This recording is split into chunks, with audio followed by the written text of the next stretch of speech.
Hmm. Wi-Fi. Okay, Wi-Fi. I'm gonna need you to be a little bit stronger than that. Showing me 3 out of 5 bars. For as much as I pay for this bandwidth package, I'm gonna need y'all to be beyond lightning fast. I'm gonna need hypersonic fast. Bump that. I'm gonna need whatever the rich folks have in China, cause screw all that bandwidth issue. Y'all, we are at the beginning of episode 15 of your comedy bestie with your homegirl Erica Switzer. Uh, if you were just watching, no, I'm not. I mean, well, actually, I did just get off your comedy bestie 14 with Dan McCarty. We had a fantastic chat. I was a little bit late. I overslept my alarm or lack of alarm. I don't know what happened. Yeah, look, hi. I overslept and I don't know what happened. And by the time I looked at my clock, it said 6:04, and Dan was in the room waiting like a gentleman. And I did not have on makeup or anything. Wasn't even dressed right like I wanted to be. So I did have to take a little switcheroo, put a little makeup on or something. Look like it's another day or whatever. You know what I'm saying? I had to get dressed for Q101's own Kevin Kellam for this interview. Kevin, I know you saw my message. I'm ready when you are. And, you know, hey, Netta. Yeah, see what happened last week? Kevin is very busy. Kevin has been very, very busy ever since rejoining Q101. Kudos to the homie for that. Um, and I know he's done crazy coverage of the big events in town when they're here, WrestleMania and stuff. And he also is a commentator for AEW wrestling and Sportskeeda and stuff like that. So wanted to go ahead and get this very busy man on the show, if we could, to sit down and talk ahead of his comedy album recording for Kevin in Hell coming up Saturday, August 9th at Lincoln Hall in Chicago. What a name. What a name, Kevin in Hell. But he is Mr. Rock. He is Mr. Rock and Roll. The rock world has suffered a tremendous loss with the passing of the great Ozzy Osbourne. Ozzy was one of the godfathers, if not, of rock. He is one of the godfathers of heavy metal. Black Sabbath in the 60s was a part of that first big black, metal type of wave. And you got to say black metal because it's Black Sabbath. It is what it is. But Ozzy, for all his years with Black Sabbath and his solo work, the unforgettable song Crazy Train from the year I was born, I believe, with the late great Randy Rhoads on that blistering guitar solo. What a name, what a voice. Man, Ozzy did have one of them pure, crystal clear, pure voices. I remember watching that VH1 Behind the Music when it first came out in the late 90s saying, man, dude could sing. There was something about the Brits. When they commit, the Brits commit. You know what I'm saying? Like, when they got voices, they got voices. When Paul McCartney is still kicking it because he's Sir Paul McCartney. You know what I'm saying? Ozzy Osbourne lived his 76 years chomping off bat heads at the Alamo, be damned. Ozzy lived his life. I just got done watching I forget what show.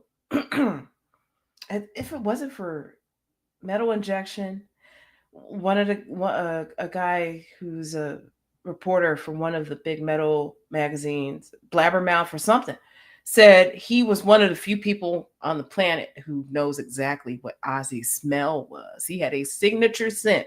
And I'm not talking about a smell like, Prince of Darkness automatically should smell like the inside of Dracula's closet. I'm not saying that. I'm not saying the man needs to smell like all the beds and the belfry. I'm not saying that. I'm not saying he wore Nosferatu's blood. Who knows? Stranger things have happened. It is England. He was a fan of Mr. Crowley. Nevertheless, Ozzy had a signature scent, and he would just you would know if he was there.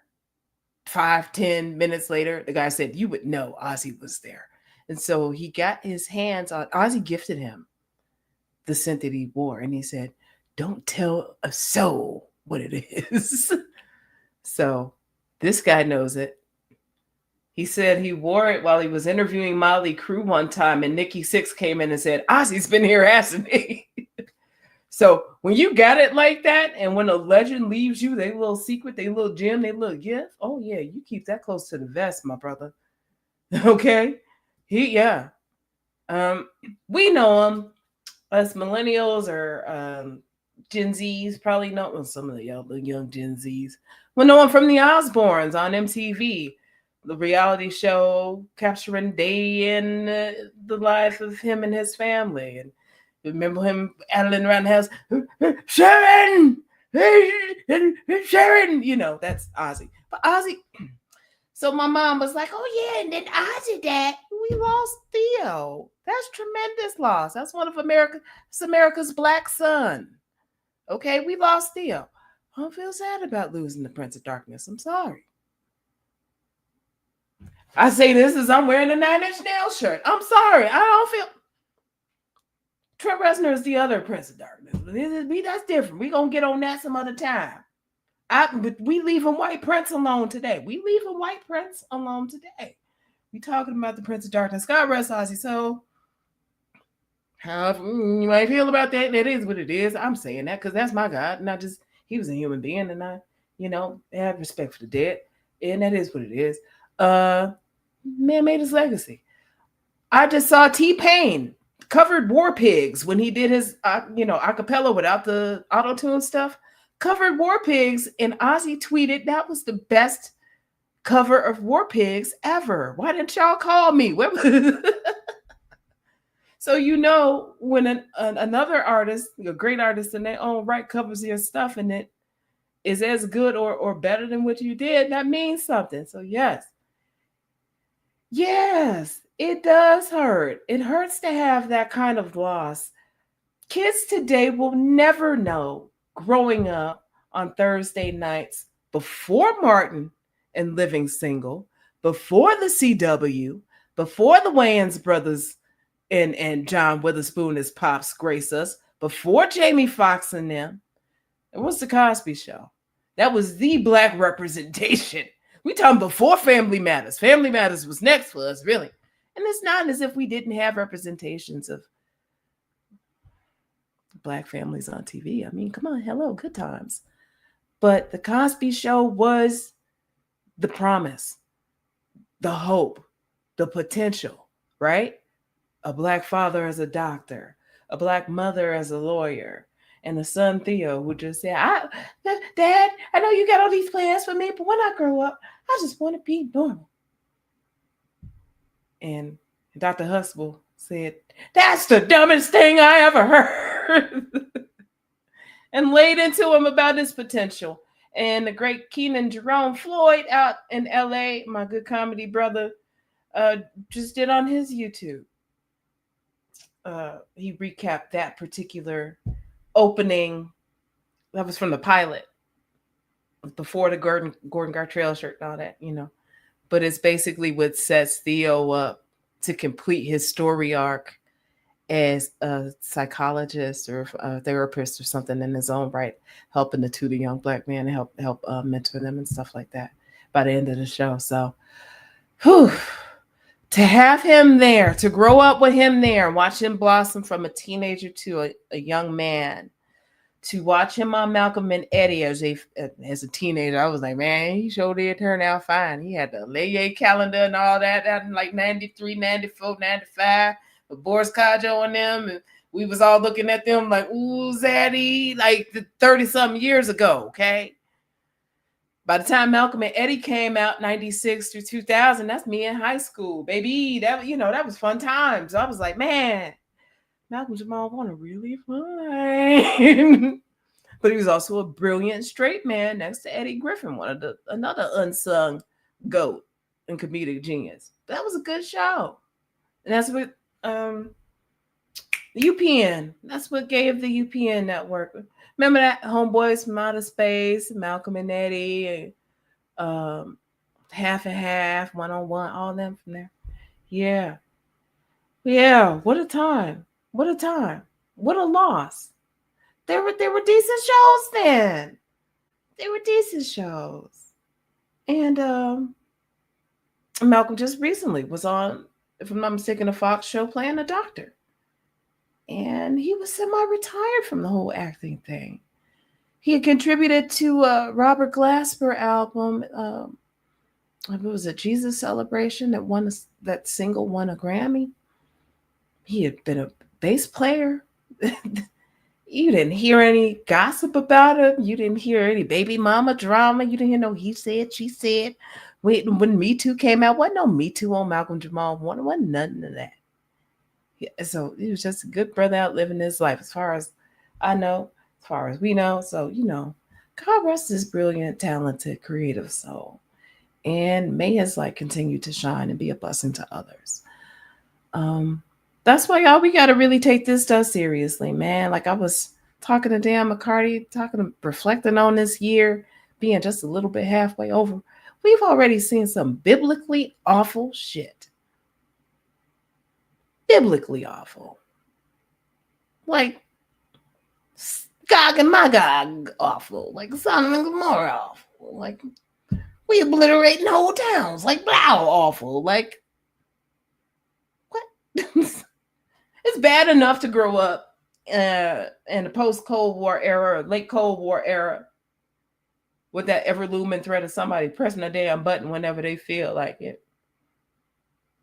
I don't like that. And now we really on that damn Skynet timeline. I don't like that. I mean, if we had a generation of Arnolds to help us out, but we don't. All we have is a whole bunch of incels that like to pattern themselves off of whoever latest big alpha jamoke gets on social media and says, yeah, I'm a man. Here's how to be a man. You got to do this to your bitches. I'm scared for humanity, y'all. And I'm not afraid to say that. I was listening to some today's soul music. Okay. Yesteryear's soul music. Think Donny Hathaway. Think Stevie Wonder. Think Marvin Gaye. Giving us R&B music, but with a little more, my wife, my kids, a little bit more. I shouldn't have made a pivot, a little bit more, I shouldn't have drank that extra drink and made them bad choices type shit, the stuff that begets us neo soul, the stuff that makes us introspect and nod our head to the beat at the same time while we pour our true selves out. I was listening to some new stuff now, and electronic R&B in the 21st century, we singing over beats, praying for our souls. It's crazy. It's scary. And I think times like these, we really got to hold on to our humanity. Look out for each other. Be kind. I mean, being kind is free. It don't cost you anything to be kind to somebody. It don't cost you to be nice to somebody. See that humanity in people. I always pray. Every day I pray for God to allow me to be a blessing to other people and allow me to see the grace within others, to forgive people. If, I don't like to go out and be like taking every little thing as a microaggression or a slight. I don't like to be like that. I feel like the world will beat you down enough, and people these days are angry and aggressive enough where it will let you get that way. If y'all saw me last week, I had my little rant, and that's okay. I ranted.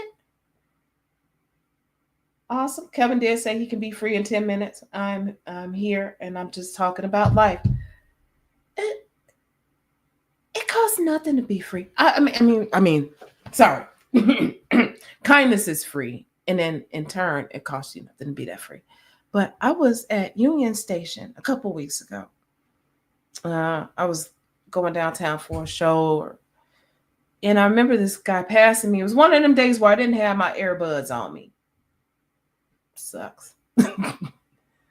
Or they had just gone out of battery or whatever. Or some, but I could hear this man walk past me and say, "What an ugly woman." And so I grew up in Maywood, and I got beat down a lot verbally by people. So if I knew that that was directed toward me, uh, there was a few different things I could do. One would be to just overlook it and bypass it. I don't know. He ain't talking to me. Maybe he saw somebody 300 feet ahead. Maybe he was talking about the woman he saw last night that he shouldn't have messed with. Maybe he was talking about somebody on a TV show he didn't like or somebody in a commercial. I could bypass it. The other thing is I could cuss him out of my head and go on by my day. That's what I do 80% of the time. The other thing that I do that I don't do anymore is crash absolutely the fuck out. Roast him within an inch of his life. I mean, this was a regular man who was, he looked like, if you said if Steel Wool was a person, that kind of, like he'd been through scraping grit and grease and grime off of some stuff. That kind of person would have the audacity with all of 4 teeth hanging at the top of their gums, all bleeding and outstretched, looking like stalactites in a empty cave. I mean, that I could just, but that's okay. So that's why these days I just try to keep my smile on. Thank you, Netta. I appreciate you for witnessing that and being there. You were at my side when I had some of my finest roast. And some of them times, baby girl, they was coming down trying to talk, and I couldn't have that. I did not like that. They wasn't gonna talk stuff about us and fam. No, they wasn't gonna do that. And I remember. So thank you for being there. Thank you for witnessing. Yeah, I just try to mind my business and just pray for people. One of my favorite people, who should be one of my ex-mother-in-laws, would just say, baby, sometimes you just gotta pray for folks. Sometimes check 1 2 1 2. Pray for folks. Test 1, test 2. You sound great, Kevin Kellam.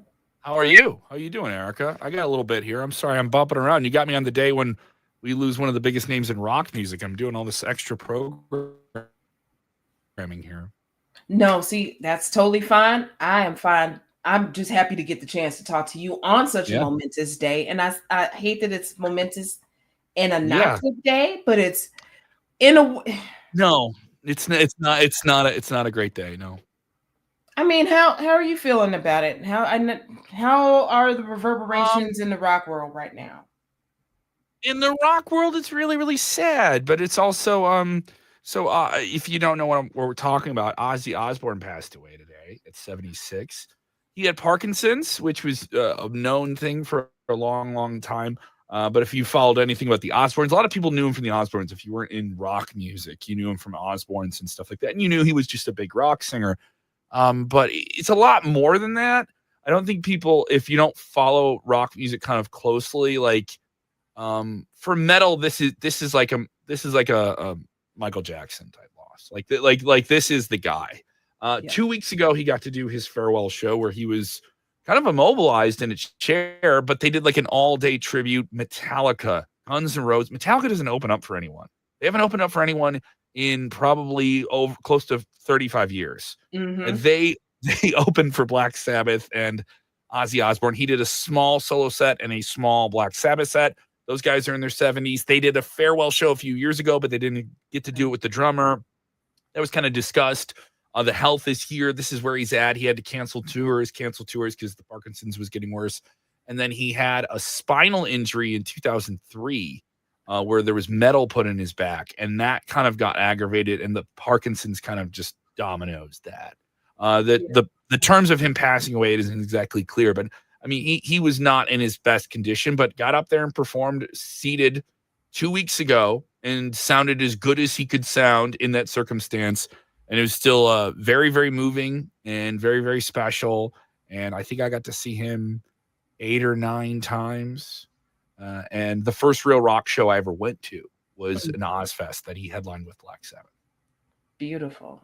Beautiful. Yeah. Well, I mean, just that's. I'd love to get more in depth with you about what he meant to you, and I think you just really hit the nail on the head when you said he's the Michael Jackson of heavy metal. He's the Godfather. More than that, he's the Beatles of heavy metal. Yeah. Like, to put this into perspective, if you don't know, like the lineage of this, there is no metal without them. Like literally, you cannot. There's a great book called what's the name of the book? The Oral History of Heavy Metal. It's written by a DePaul teacher, and I was really texting with someone about it today, and I was saying how I met the author of that book at an Ozfest, backstage at an Ozfest. I'm pull up the text of somebody now. It's like, I think it's Louder Than Hell is the name of the book. Yeah, I think the name is Louder Than Hell. Yes, Louder Than Hell, The Oral History of Heavy Metal. Think of that. If there's no Black Sabbath in 1969, everyone thinks, oh, it's kind of like Led Zeppelin or Black Sabbath. No. For metal, that sound, which becomes so much part of everything else, then if there's no metal, there's no punk. Yep. If there's no that kind of like a band saying we want to talk about something that's incredibly dark and occult and isn't just about girl loves boy. What if girl loves boy, but boy is the devil? like that. That's like, oh, that's not something people are. This is not Flowers and Peace and no, it's we're going to talk about how we enjoy drugs, but we know they're incredibly dangerous. like we're going to talk about these things, and no one was doing that. Mm-hmm. And so then you also kind of think of like people were, and then years later, people say, oh, you're doing rap music about this real. Yes, they were a rock band talking about prostitutes and how sex trade is wrong, and like, hey, if you sleep around, you might get an STD. Like they were talking about really depressing, dark things in the 1960s, while also living that life. They weren't unrepute. And Ozzy was a part of that, and that tonality and kind of everything else that you kind of think about. So that if there is no Black Sabbath, there's no Metallica, there's no Nirvana. Mm-hmm. So I really want people to have perspective on this. There's not a lot of bands you would hear if this band didn't do what they did. And then Ozzy, he had some duds. He had some albums that I didn't love nearly as much, and he had like pop crossover stuff. But he had like some power ballads that I would put up there with like Dolly Parton and Elton John and like really, really respected artists. Like I put No More Tears and My Mom Coming Home up there with some of those heavy hitters. Oh yeah, come on! Like he did that a few weeks ago at the tribute, and it was just like I couldn't help but cry. Oh yeah. And I have to do radio. I do radio on multiple radio stations. I'm on a station now. I will have to pop out in 10 minutes because I'm doing more stuff tonight. Okay. What's going on? I'm sorry for that because I didn't know this was going to happen today. And that's okay. Yeah, it's all right. I'm doing more work than I normally would do. I'm happy for that. I am. Thank you, Erica. I appreciate it. I know you are. I always enjoy like, so what are you doing? Yes, I'm still doing it. Yeah, I love checking in with you on it. I had a few people I haven't talked to in a while reach out. I was like, oh yeah, we went to that show. So it's always fun when you kind of think you get back to someone you went and saw the music with live. Like so there was I had a lot of those texts today. So I did radio on the morning, and I track out in Rockford, and then I go and take a nap around like 1 or 2. So I have to come in here, and I know I'm doing more open mics. I have the album coming up and everything like that. So I know I'm going out until like 2 a.m. some nights. So I was like, I need to have at least an hour and a half nap in the middle of the day just to break this up. Absolutely. That's your 40s, right? Yeah. And so because I have these shift jobs, I can do that. But as I'm getting up from this 45-minute nap, I'm getting all of these texts. And I was like, my boss is the radio station I'm on in Minneapolis, 93X is a hard rock station. We have a lot of this music and a lot of this culture. And he did one of his last shows in the United States was in Minneapolis. So like they're asking like, hey, did you tape out your show yet for tonight? We're making changes. And I was like, what? And they're like, look at the other text we sent you. And it was a different thread. I was like, oh man, this is so yeah. So I've been listening to a lot of stuff and reading a lot of different things here. So. Yeah, this is all the music. This is the actual log of music you see me working with. Nice. So I change it. Like some of it would like we had some Ozzy music in there, but we're obviously like every 20 minutes we're adding another like Ozzy song. So that's something like I kind of have to like roll with. That's awesome. And I'm glad that you get a chance to help us all kind of heal and celebrate and memorialize them. Um, what's your personal favorite Ozzy album or song? You know what? He had like the Sabbath albums are more complete because it isn't really just him working with it. The stuff he did with other people, it's kind of like different because it wasn't like one cohesive band when he played solo by himself. He always had different players kind of working with him, you know. And he had like different great guitar players. His last two albums, if you just want to listen to something more contemporary, and you already I know the hits, but what's a deeper one that I should listen? His last two albums are really, really, really good that he recorded well beyond him being able to play actively live. Like, so this last show he did a few weeks ago, that was one of 2 concerts he's done in the last 8 years that he could physically get up and do. But he can go into a studio and record, and he can write. And so he could do that literally up until the day he died. He has a book coming out. He was working on another book. He had a different thing coming out. So even though he wasn't going to perform, there was stuff he was going to contribute to as long as he could. Sharon had him going till very yeah, and I know some people were very critical of Sharon and her and all this, and I know some people saying, "Oh, this is just a way to get him to tour again." Because in the '90s, he always had the relapses and the drug issues. That was all there. I mean, like he talked about that. That was always referenced in the music too.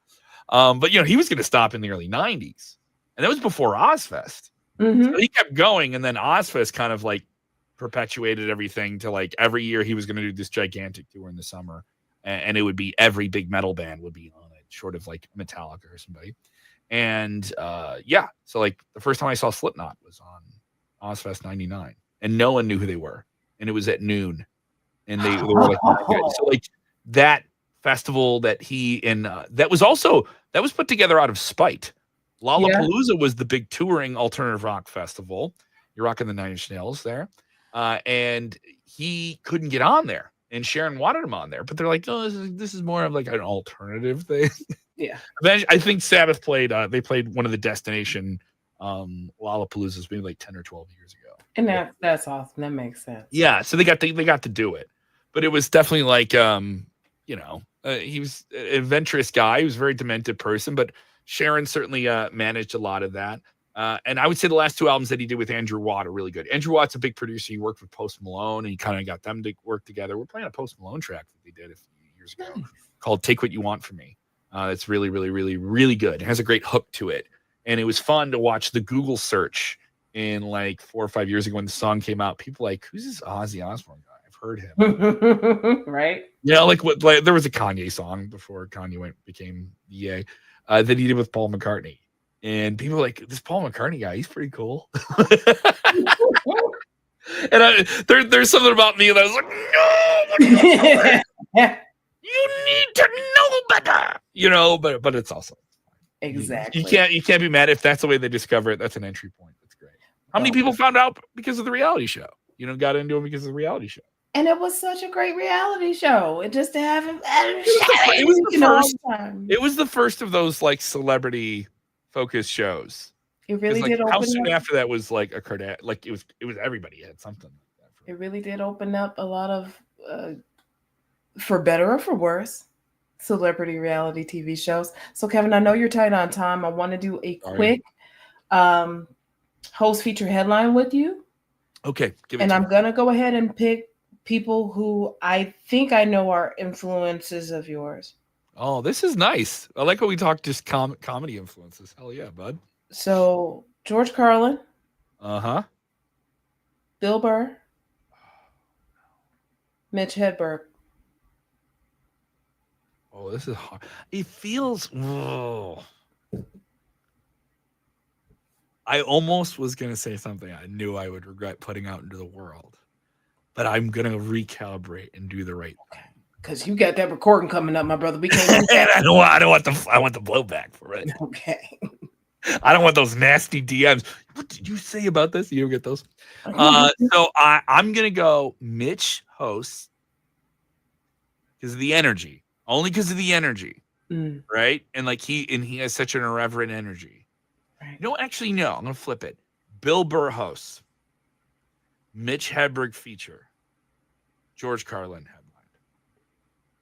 and only because of the energy. Bill opens big energy, all right, and has all of the mean observational things you kind of want from Carlin, all right. But Carlin's Carlin, all right, and even everyone kind of has reverence for that. George Carlin would be the Ozzy Osbourne in this circumstance. Yeah. All right. And if there was any other name on that list, I would still have Hedberg I would put, just because Hedberg passed away before I think the audience really got to know him as like a national household name. He was getting there, Yeah. Mm-hmm. but sadly he passed before that. Carlin was generationally a household name for multiple people. He threw away more material than I'm ever going to write my entire life. You know what I mean? So like, so to me, it's Carlin. I never got to see Carlin live. And I never got to see Hedberg live. Hedberg was going to do a tour, and I was like really itching to go. And it was in college, like right when I was doing improv and sketch stuff. And I remember he was one of the first comedians I played on the radio. It was like like Dane Cook hit around then. Yeah. The Retribution album and Vicious Circle, like that album.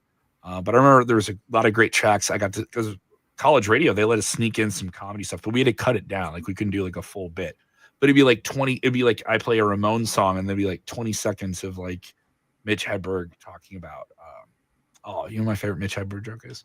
That's my favorite Mitch Hedberg joke. he's like, he had that, that rhythm where he's like this weird, like Southern up and down rhythm. I don't know, where was he from? He had that beautiful way of speaking. You could listen to him like read a phone book and it would be entertaining. Mike Myers from Chicago is like that, where he just has a way of speaking. It's so entertaining, and you don't know why, you just like hearing him talk. But Hedberg had it. It was I went into a New York pizza place, and they cut the pieces way too small. If the pizza was a pie chart for what you would do if you won the lottery, he gave me the give it to charity slice. It was so like absurd, like how objectively he could see things. Yeah. But then immediately like zip you down into you're angry about what type of pizza slice you got. Like and like how that thought process. I love that thought process. Because also the stuff I love the most, thank you, energy is important. I have more of it than I have the ability to write. It is, I notice like, I'm not like a fantastic joke writer, but I know I can perform and I kind of know where the energy is in an audience. And I was an improv guy first. So I kind of like paid attention to that. Like, all right, if I find something like an observation that's genuinely funny, I can force it into the position. I can get a round peg in a square slot. I can figure it out. Maybe just with my sheer bullshittery, I could figure that out. Attempts would be made. Yeah. But no, there's bits I know I could pull off now that I couldn't pull off when I started, or something like that. And that was one of those bits where I'm like, I want to figure out a bit like that. And I bet maybe I have one, I don't even notice it. And I bet you were going to be unloading all of those bits on Saturday, August 9th at Lincoln Hall. Into the promo. Yeah, August 9th, I'm recording my first album and special ? But definitely an album's going to come out of it for sure. No matter what, we're recording. I know the audio is going to be working. So that's if one of the camera goes out, we don't have a good special. I can put this thing on the tape cassette and we can make it work. We don't want to have that happen. Yeah, I don't have any sense of what the distribution is going to be yet, but I genuinely want to, have people hear it and find a new audience with it and hopefully level up from it. But a lot of, you ever like get into one of these projects or a show and you just realize how many people are like coming out to help you out with something like that? You just feel really grateful. Yeah. Like I'm getting a lot of that right now. And there's like my brother did artwork for it. And a friend of mine, Andy Milne, that some people may know around comedy circles, big tall. You know Andy at all? Yeah, I know Andy. Andy and I used to live together, and we did improv and sketch stuff together at the Ashbury for years. So I was mainly doing that before I got into stand-up. And he's known me like over 20 years, and he's played in bands, and he's done like some silly podcast theme music for me. 80 to 90 seconds is what I need out of music. And I would just give him 2 notes, and he would tell me what I wanted. I was like, hey, can you do a theme for this? And I need just one like 60-second piece of music, and how much? And he goes, don't worry about the money. We'll figure that out afterwards. And I was just give me credit. And he goes, what do you want it to sound like? And I told him the name of the special, which is Kevin in Hell. very heavy metal, like very like the things that I'm talking about with the music today. That's all who I am, like a rock dude. That's what I am. And I was like, yeah. And he goes, oh, okay, cool. And he goes, and before we're like, you ever see like the bubble dots, like someone's about to text you, right? And he's texting me and he goes, AC/DC? I was like, yes. Like 100%. I was like, I want something that sounds definitively hard rock, but has a hook and isn't too heavy. Right. You know? And he goes, this, and he goes, all right, it'll be a keyboard part into a guitar. Like he didn't even write it yet. He didn't even like record it. So then he sent me the music. And maybe I have it. I can play it for you. I love that man's mind. Yeah. Andy is a very good person. Very, very good to me. I'll pull this up if you give me a second. But it was really just like he came in and did something. Jessica Avila. I don't know if you know Jessica Avila. She has been involved in comedy in like a non how do I put this? Like a non performance way. She produced some of the first like, showcases I was ever on. She put them together and she made buttons. I remember she made buttons a lot. And so she made these buttons and would have them at certain comedy shows. I haven't talked to Jess in a couple of years, but I'll keep up with her, send like a happy birthday message or something like that. I know she lives out of town. And so she says to me, can you see this? Is this coming up? Is there audio from this? I'm just double. You hear that? I think I started sharing at the same time because I was about to go ahead and run it off of. Oh yeah, no, you can run it off my. It's right there. It's not that video. That's just the promo. If you go to another one, I'll tell you which one it is. August 9th, 2025. This is just a promo. Yeah. This doesn't have the theme song in it, though. I'll tell you the one is that's the bullshit theme song. If you scroll down a little bit, scroll down. Where are we at? Where are we at? It should be in Reels. It's not that one. You keep going down past the Final Girl one. Where are you? Where are you? Where are you? Right there, it says turn up the sound. That's the one. And this is just a couple of text messages, and Andy gives me this.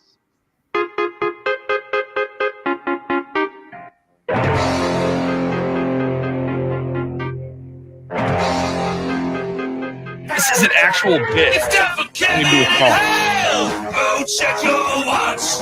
Trying your pants. How does it fit that crowd? Kevin in hell. Getting around. Going to the south side of town.